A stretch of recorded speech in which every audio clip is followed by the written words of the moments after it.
Syria nowadays is the center of the world's attention. The country's rich culture and heritage is in danger, and Syrians find themselves in the face of the ugliest warfare that humanity has ever witnessed. So what is really going on in Syria? Mass media assumes it's a civil war, which was triggered by the so-called Arab Spring. The Arab Spring is a brand which was invented to represent the free will revolt of people in the Arab world against their oppressive governments. Politicians and influential media adopted this brand and promoted it intensively. The campaign used elements of exaggeration, hate, anger, and grudge to paint an image of what people want. This resulted in the collapse of governments in Tunisia, Libya, Yemen, and Egypt, while other countries like Iraq, Lebanon, Sudan, and Palestine were already preoccupied with their internal problems. Ironically, while republics in the Arab world collapsed, monarchies that enjoy wealth in addition to US military presence were unaffected by the breeze of the spring, with the micro exception of Bahrain, where things went briefly out of control. In Syria, the brand did not have the same success, and the makers were not happy about it.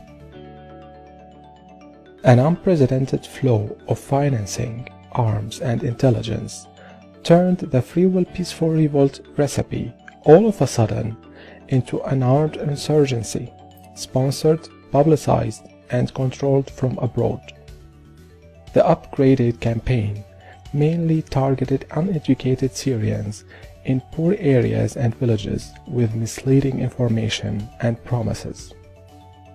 Borders of Turkey, Jordan, Lebanon, and the occupied land became a first-class terminal for foreign fighters coming from all over the world to join the holy war on the Syrian land. In addition to building refugee camps to complement their bad intention, Turkey and monarchies of Jordan, Qatar, and Saudi Arabia, under the wing of the United States, established training camps for insurgents and foreign fighters for the war against the Syrian state. Mass media resorted by all means to emotional manipulation using data from anonymous sources and fake eyewitnesses to influence the public opinion and turn it against the Syrian state. Speaking in the name of Syrian people, the West, led by the United States, with the assistance and funding of regional monarchies, invested in the human tragedy and held conferences and special events to embrace the armed groups, which they labeled opposition. At the same time, the United States and the European Union imposed more sanctions on the Syrian economy, in parallel to merciless attacks on the Syrian currency to suffocate and blackmail the ordinary Syrian citizen. Armed groups occupied entire neighborhoods and villages across the country and used civilians as human shields. They seized factories and oil fields, smuggled antiquities and heritage across the open borders. The Syrian infrastructure recorded billions in losses and destruction.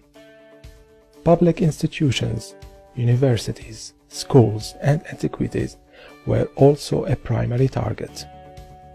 According to estimations by the US Pentagon in 2014, there are around 2,000 operating armed terrorist groups in Syria, and as you have seen, they are not coming from thin air.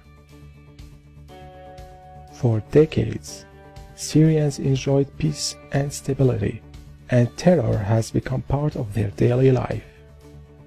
Up until February 2015, 17,186 Syrian civilians, 1,867 among them are children, have died only by suicide bombing, random mortars and shells.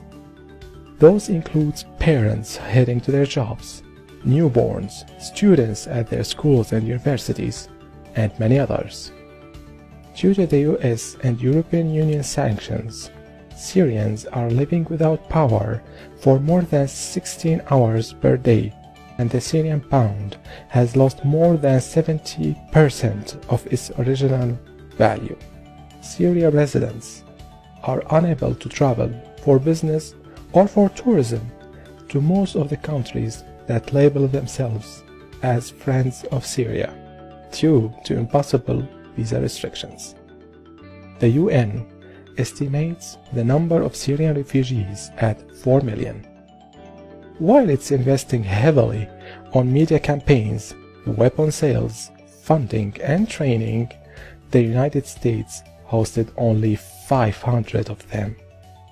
In their war on Iraq, the United States and its allies killed more than 1 million Iraqis over false pretexts.